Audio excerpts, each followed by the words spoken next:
Welcome into Double A Baseball. Adam Oppenheim with Alex Hynes here on Tuesday, September 9th.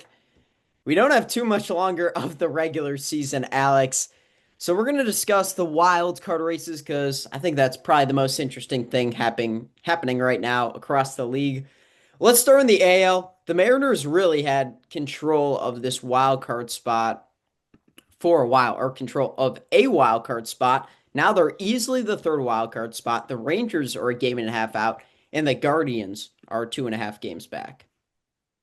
And it's interesting too because even if you go through the top to the Yankees, who have a comfortable lead, no doubt, but no team in the AL really is wanting to take it by the scruff of the neck. I mean, the Yankees at 80 wins, the Red Sox are a game back of them, the Mariners are 3.5 back of the Red Sox, and then you could still go 3 games out to Kansas City, technically, Yeah. in the just out looking in. So no team really wants to take control. It's not like the NL where you have teams that, well, aren't necessarily secure, feel a bit more comfortable. In the American League, it feels like anything can go because none of these teams truly look like they are. I don't want to say they don't look like they're playoff teams, but they don't look like they're primed and ready right now. These are teams that all have their own individual flaws, and maybe one team goes on a run, but it seems unlikely at this point that 3 teams are going Yeah. to so comfortably say, "Yeah, we're gonna go on a big run in this final month." And for the Mariners over the past couple weeks, they haven't been great. They've now won three in a row, but that was against the Braves and the Cardinals. Before that, they lost two out of the three to the Guardians and then got swept by the Rays on the road. So that doesn't exactly bode well if you're able to beat bad teams but not good teams. I mean, that's usually how it goes across the league, but you feel like the Mariners should be better considering, their deadline acquisitions, their pitching staff. I mean, the pitching staff's been a little bit more consistent than most people thought. But still, I mean, if you're looking at a pitching rotation for the playoffs, there's probably not another team better than the Mariners. If the Phillies had Zach Wheeler, Right. it would be the Phillies. And I think that's really my saving grace for this team right now is the fact that you know what you have in that rotation, and they just need to get the run support. I mean, you've got Brian Wu, Logan Gilbert, George Kirby. You've got that full staff. We've known about that for multiple years now. But again, the offense has always been the question. I mean, Cal Raleigh has been much more down in this second half since the All-Star break. Right. He's still hit homers, but that's been about it. And otherwise, Julio has had a good second half. But other than that, this isn't a team that really inspires a ton of offensive confidence. You're not looking at the kind of offense that you're going to get from, say, the Red Sox, the Yankees above them. I'm not going to say that Cleveland and Texas are extremely compelling on their own. Mm, mm. Texas maybe, but still, you know, they've got half of that game down. It's just, offense is still half of baseball, and right now, it's not an offense that really makes you feel like they're going to be able to, blow a team out, try and get any comfortable wins down the stretch. A team I want to focus on a little bit is the Texas Rangers because it's interesting because, I mean, their pitching staff really isn't great outside of Jacob deGrom, um, and maybe Merrill Kelly, who's been solid, of course. He's always consistently solid. You're not sure who the third starter is on that team. And also, you just had injuries across the hitting side, including your best two hitters, or at least going into this year, Seager and Simeon. So you're left with a lineup that just looks not great.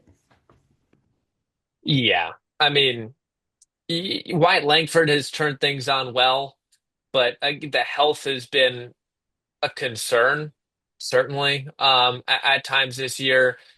They've had guys put up solid years, but it doesn't feel like they've done enough. Again, pitching has been brutal because, Nate Eovaldi going Yeah, down was the big blow. I mean, this team, again, DeGrom is great. Merrill Kelly was, I think, one of the most underrated pickups of the deadline for what they gave up. I agree. Jack Leiter has looked better, but looking at a playoff rotation, it comes down less to not necessarily less to the hot hand, but at the same time, you're looking at that playoff rotation saying, who do you trust? You've got Jacob DeGrom. He's your number one. You're never going to doubt DeGrom in a playoff game. But again, this is a team that, you know, doesn't really have a set number two, or in the case of Aldi, a set number one, a 1-2 punch that they would have had otherwise. So down the stretch, they don't have an easy schedule. They don't have a terrible schedule. So we'll see how things go. I mean, the thing is, you just look at their lineup, and Simeon's supposedly going to be back if they have a deep October run.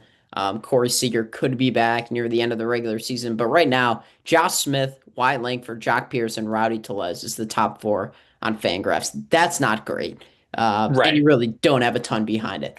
So that's why I just can't believe this team would make a run to a playoff spot, but they're really not far Well, out. and that's what I think as well. Looking at their schedule, they kind of have an inverted schedule from what they want because we're talking about, some of these guys that are hurt. Are they going to come back? Their hardest games are now, not later. Yeah. I mean, they have the Brewers right now, which they were able to pinch a game yesterday, but they have the Mets on the road, the Astros on the road. And then when things end out, they play the Marlins at home, the Twins at home, and then they end out in Cleveland, which could be important depending on how the Guardians Hmm. play. But otherwise, Yeah. that's a three series end of the year. That's more comfortable, certainly, than playing other teams that are pretty well and in the playoff hunt, or in the case of, say, the Brewers, especially the hottest team in baseball. You want to have your best players available, and they're not going to. And I think that could hurt them. Again, they won yesterday. If they can win a few Right. games, I then mean, you'll feel good. But it it could put, be a big problem. you put yourself in a deep hole, and now you're without your Yeah. best hitter, Corey Seager, and maybe your best starting pitcher as well. Um, I'll talk about another playoff team. It's the Boston Red Sox. They're clearly going to be in the playoffs, but they had the biggest injury news in the past few weeks, and that was Roman Anthony, who has an oblique injury. And the timeline is anywhere from coming back in the wild card to if they make the ALCS, which is probably for obliques, you're leaning more towards the ALCS, is what it sounds like. And the Red Sox lineup has struggled to score, not so much over the past couple of games, but before that. Alex Bregman hasn't been great. I think we need a hit on this guy because I didn't think it was like a giant deal at the beginning. But Nathaniel Lowe, the Nationals designated him for assignment, and the Red Sox scooped him up, and he's been hitting around 280, 290 for the Red Sox. And remember, that was the issue that the Red Sox had is who was going to play first base. And they pretty much get a first baseman for free who is a giant upgrade over a guy like Abraham Toro, who they had before. And he's hitting well, very well. I mean, you look since the beginning of August, which is since his time there, 17 games, he's uh, hitting 294, getting on base at a good rate as well. I think the question will be some of the other players around, say him, and obviously, Trevor Story's found a great vein of form. No Um, kidding. but again, you mentioned Robin Anthony being the big killer because he was as good as anybody recently, and so the problem then becomes, who really is going to be that next big bat for the stretch? I mean, Jaron Duran has not had the greatest last Yeah, month or so. I mean, I'm not going to relitigate any of this, but man, you would probably love to have a certain guy right. in your DH spot. But again, A that's power lefty that's bat. Yeah. right. That's a completely different story, I suppose. But still, you don't really have that same kind of thump now, and star power, uh, you know, performing right now. Again, if you can make sure that Bregman's hitting well, Duran's hitting well at the end of things, great. But you got to get there first. And a lot of teams are realizing this as their superstars struggle in September. You need the power, and I mean, Will Abreu's been injured too for quite a bit with a strained calf, and he sounds like he's going to be back in maybe a week or two. And then you have a starting rotation, which is what I really want to hit on. And I said this at the trade deadline when a lot of Red Sox fans were celebrating that they were on a winning streak. It doesn't matter. Well, it does matter that you win, but it kind of shields you from the fact that they didn't add enough at the deadline. Dustin May got put on the aisle today. Maybe he's injured because he usually is. Maybe it's just like a phantom IL kind of thing. You still have Garrett Crochet, Brian Bale, Lucas Giolito. So your three starters. Your fourth was supposed to be Dustin May on the IL, obviously. Walker Buehler was released. You brought up Peyton Tolley, who's supposed to be really good, but let's be real. He only had three AAA starts. So now you're asking a ridiculous amount out of him. Connerly Early, who got called up just an hour or two before recording this, another AAA guy uh, who can work deep into games, but his velocity doesn't stay the same, which could be a major issue in the MLB. So the Red Sox are left with three starters. They're without their best hitter and another top four hitter in Wilyer Abreu. They got to survive until the postseason in the regular season. Yeah, and again, you kind of mentioned it with the depth. I think we're seeing this with a lot of teams is you can't play play your transactions to be based on filling out a roster. It has to be filling out beyond a roster. And it, we'll talk about the Cubs in a bit. The Cubs have had that issue as well, where you have your best 25 man roster, pretty darn good 25 man roster, 26 man roster, Yeah, but injuries. you're not gonna have all of them healthy at the same time. It's just how it works. Now you hope that maybe it's only one or two. You hope it's not to your best player or to your top five star players, but there's no guarantee of that. And again, Roman Anthony being hurt, it turns out Dustin May or Walker Buehler aren't the guys you were hoping they would be. So it does feel like there is a little bit of troubles for the Red Sox. And again, you mentioned it leading into this.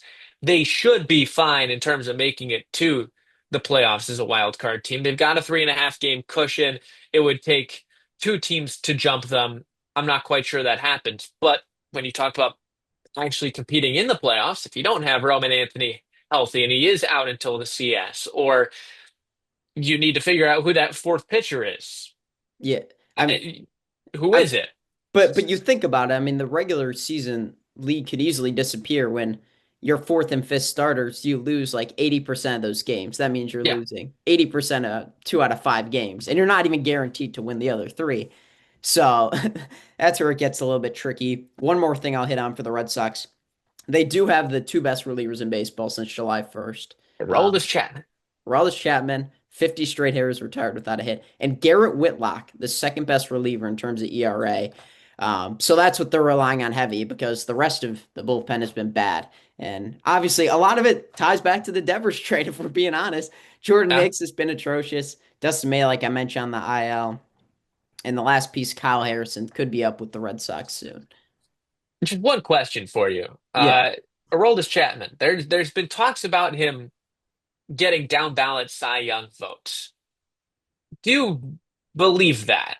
I'm always of the opinion that I'm not a huge fan of reliever Cy Young cases in general, and obviously we had the whole Emmanuel Clase thing, not the gambling thing, the actual baseball thing yeah, a few point years 0.7 ago. ERA. Um, I'm kind of curious what you think. Whether he genuinely gets down ballot votes and does he genuinely deserve down ballot Cy Young votes? I think he will get him. I'm trying to think of other pitchers who could. I think he deserves it to a degree. I mean, he's been absolutely ridiculous. And obviously, it's better to finish off the season strong, which he's doing. I think just the amount of dominance, his walk percentage, his strikeouts. He struck out four in one inning because of a drop third strike the other night. So that was pretty cool. But I think if there's ever a chance for a reliever to get Cy Young votes, it has to be a historic season. And this is pretty dang close to a historic season for Aroldis Chapman. There's been some great reliever seasons, but you're talking about a guy who hasn't surrendered a hit for 50 straight batters. I mean, in the game of baseball today, that's just like impossible because you eventually get like a blue pit or you barely make contact in front of the plate and you get to first. So I think there's a chance. It's amazing what happens when you actually try and aim your pitch, Yeah, right? fun. That, Connor that was a Wong, the savior. hilarious story. Yeah. Yeah, Connor Wong, the guy that saved the Red Sox. You heard it here first. yeah, real funny. Garrett Crochet actually mentioned him yesterday too. How he was helping him with some type of pitch, like a fastball or sinker. I'm like, that's unreal. We talked Blue about the guy. A. Yeah, for real. He is. We talked about the AL a lot. Let's move on to the NL, where there really isn't as much action. I guess we'll start in the wild card. The Giants are really the only team within striking distance, I think, of the New York Mets. They're 3 games out. Devers has been absolutely on fire since the start of August. The rest of the line's been solid. I don't think the Giants have a shot at catching the Mets, do you?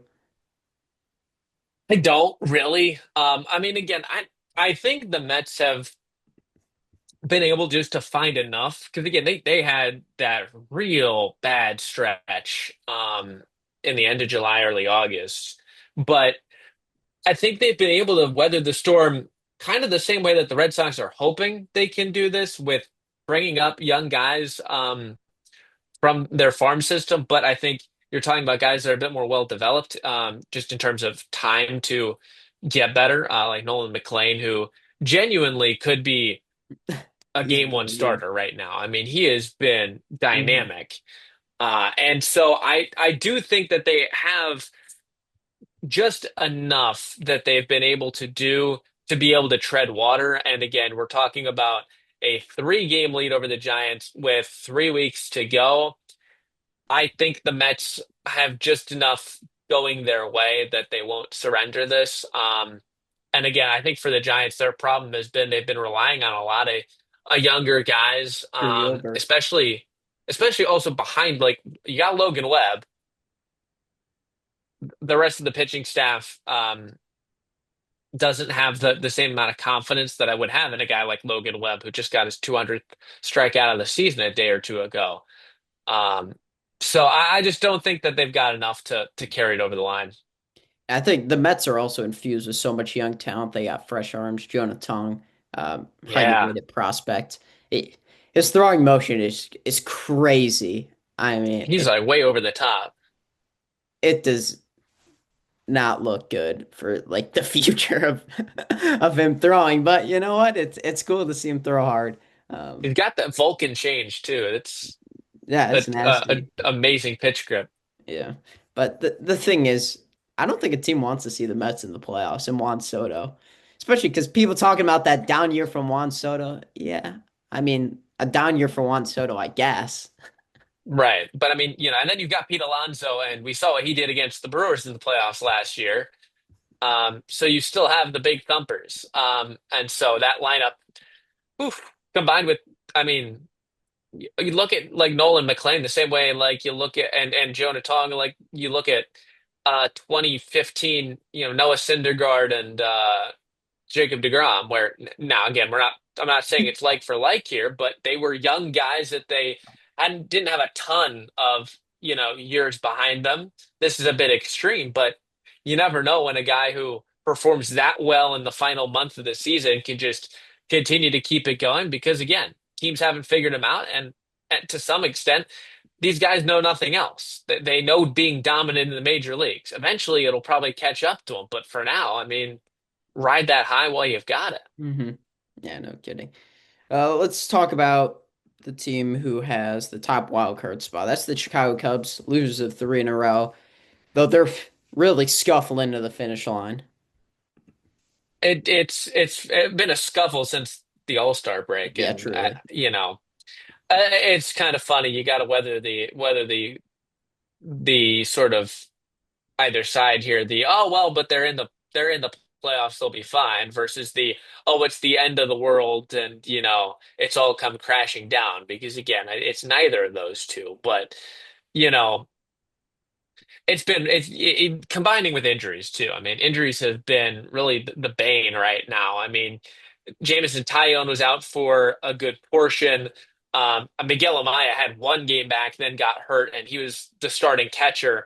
And Reese McGuire as the number two to Carson Kelly's purple patch of a season.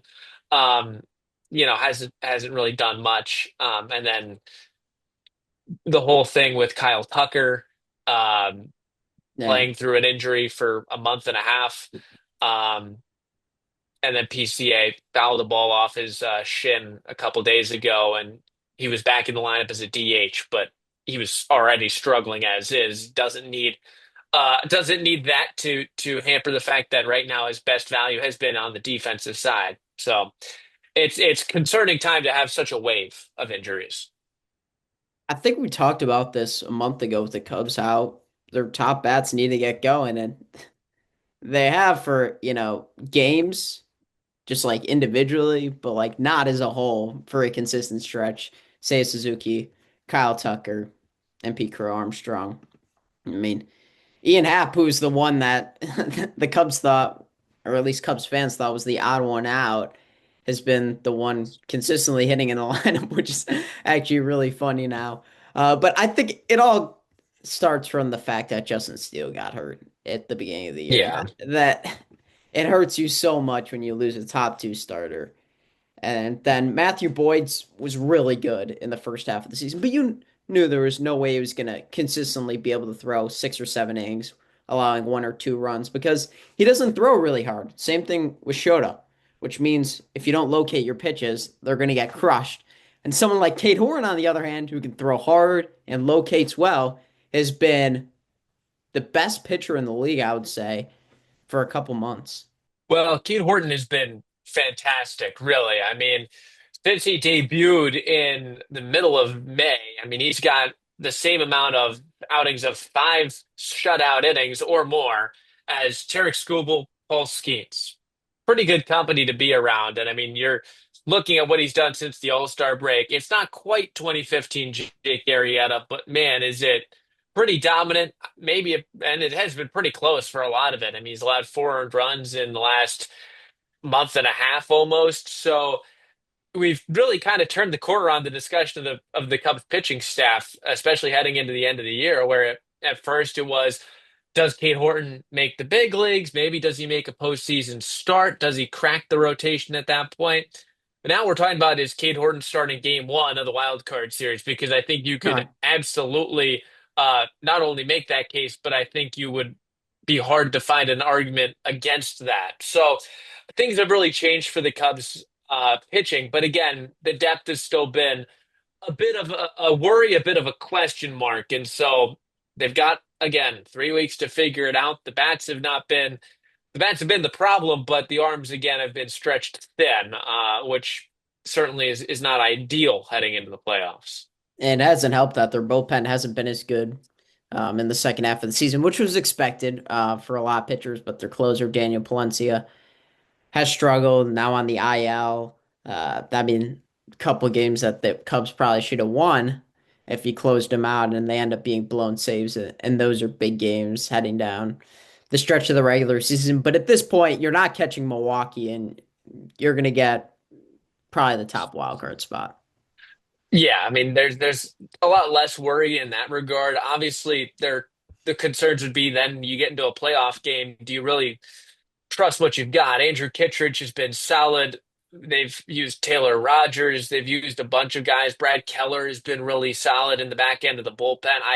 I'm going to assume he is going to be the de facto closer until Palencia gets back, because I do still think that Palencia will be their best playoff closer option, because he's been able to pitch in those high leverage moments. I think he gets a bit too amped at times, but he's got the stuff more than anybody to close the game out. But again, you don't know when he's going to come back. He only just went on the 15-day.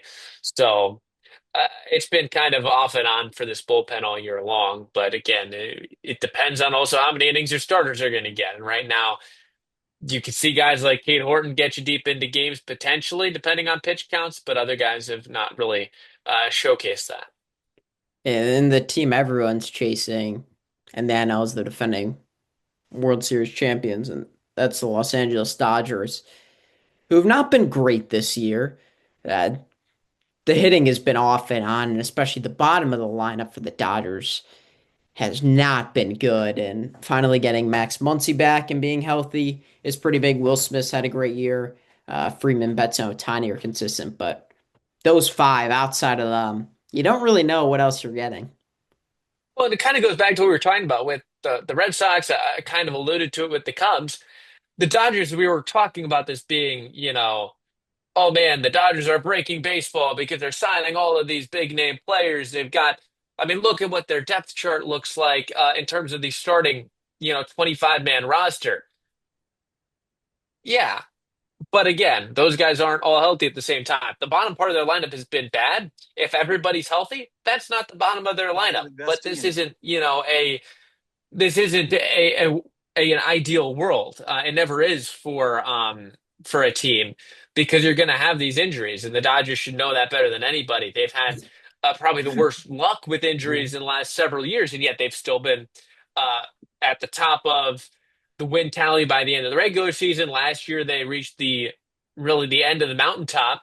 So again, I think it's a team where, man, when they are full 100% healthy, of course, they look like they have, played the video game and just brought in everybody possible. But again, not everybody's healthy, and they've had to deal with a lot of injuries, just as everybody else has. And so we're kind of seeing, you know, for as much as people talk about the issues with signing a lot of guys, sometimes injuries and luck is the great equalizer. And right now, the Dodgers have, fallen down to where they are a division winner, probably, but they're not where they were last year, the year before, or a year before that.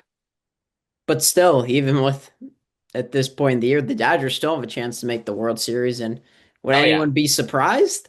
I no, don't think so. If you watch baseball, you wouldn't be surprised. They did have a couple rough games in the past few days. So that's going to lead us into our new segment. Not that new anymore. Oh no, A plus. So my oh no, top three worst plays of the week. Well, we're gonna start with the Dodgers against the Rockies. Tyler Glasnow is terrific. 7 innings pitched, 11 Ks. Blake Trinan pitched inning. Neither of them allowed a hit. In comes Tanner Scott. First batter he faces of the ninth, looking for the first no hitter 2025. It's a line drive to left field over the head of Alex Call. Maybe he had a chance with a better jump, but unfortunately, that was the first hit surrendered. Comes in the first batter of the ninth. The Dodgers do go on to, however, win that game, even if they had a no hitter going into the ninth. They win it 3-1. At number two, this was just not a good look for this fan. Harrison Bader hits a long home run out to left field. And as you know, if you go to a baseball game, when the ball hits the ground, it's anyone's ball. The woman clearly did not know those rules because she was reaching down for a ball. A dag snags it underneath her hand, hands it to her son. And then this woman goes walking over a few seats, yells at the dad, tells him to give the ball back to her because she had it, which she didn't. And it was just terrible. I mean, getting clowned all over social media. In fact, there was a company called Blowout Cards, or a major trading card retailer, that announced it will pay the woman $5,000 to inscribe "I'm sorry" on the ball and hand it back to the kid, or the company will then return it to the kid. Will she do that? Probably not, because then her name will get out there. But that was not a good moment for that fan. And at number one, near no hitter, ends in walk off fashion. Yoshinobu Yamamoto, 8 2/3, 10 Ks, 0 hits. Jackson Holiday at the plate hits a ball deep right center field. Andy Paez up near the wall and cannot make the catch. It's over the wall for a home run. Looked like he had a chance if he was sprinting full speed to jump up and grab that ball. I guess he didn't want to get injured. I mean, you have the no hitter if he catches it. But anyways, the Dodgers are still up 3-1. But Yamamoto's day is done. What a performance! 8 2/3, 10 Ks. They bring in Blake Trine and Jeremiah Jackson doubles. Gunnar Henderson hit by the pitch. Ryan Mountcastle walks. It's 3-1. Tying run. Winning run is on base. Colton Cowser walks. Oh no, you're in a little bit of trouble now. The tying run's on third. Winning run's on second. With 2 outs still. All you need is 1 out. Emmanuel Rivera at the plate. Tanner Scott replaces Blake Trinan. The pitch to Rivera. Line drive. Base hit. Center field. Orioles win 4-3. A no-hitter with 1 out remaining in the ninth. Ends in an Orioles win. That is the number one oh no worst play of the week. Gotta love the two no hitters in a week. You can't get either of them. And then on the anniversary of Cal Ripken Jr.'s consecutive games played record, the Orioles channel a little bit of that magic. Yeah. Well, let's move on to your best of the week, your AA plus. And we've got four plays for you. It's jam-packed in this case. Well, the Angels over the last few years, they've been a circus. And Zach Neto took that to a different, more positive, albeit, degree this past week. A ball popped up in the game against the Twins.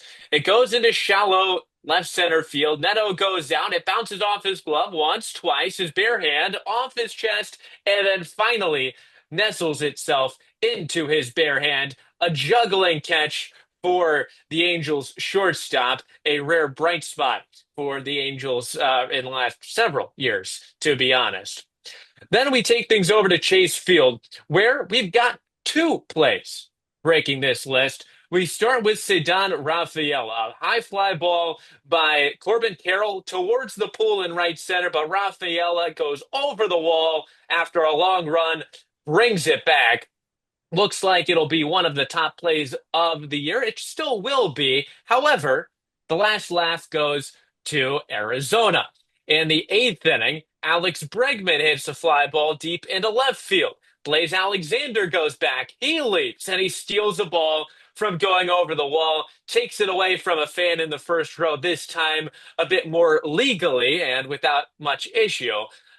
And so in the end, it's Arizona, a 5-1 lead at the time. They win the ball game. And then number one, we've had one immaculate inning reach this top list already. And for the fourth time this year, an immaculate inning, it's Mason Miller, except he does it with only sliders. The guy who can throw 104, lays it past anybody. Slider, slider, slider, slider, slider, slider, slider, slider.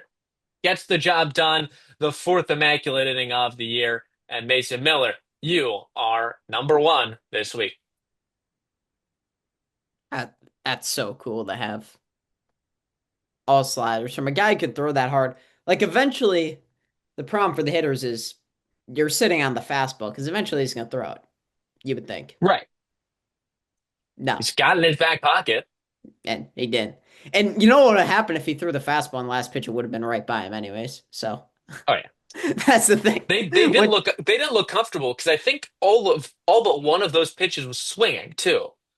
yeah, and the first, I think the first one was a little bit above the zone. He got the call, and they just locked back in. There was one earlier this year from Yamamoto that it should have been an immaculate. And That was an oh no, I recall. yep, yeah, and they blew the call. That was one of our first O-Nos of the season, our brand new segment. I guess that's what it is now. I might as well just It, say new every time. it's brand new as long as we say it's brand new.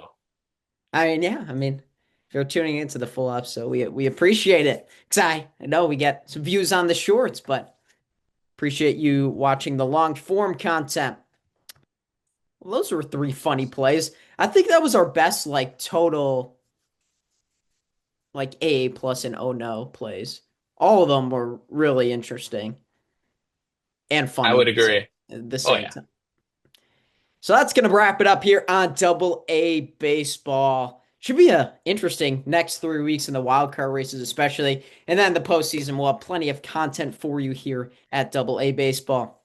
For my partner Alex Hynes, I'm Adam Oppenheim. We'll see you next time on Double A Baseball.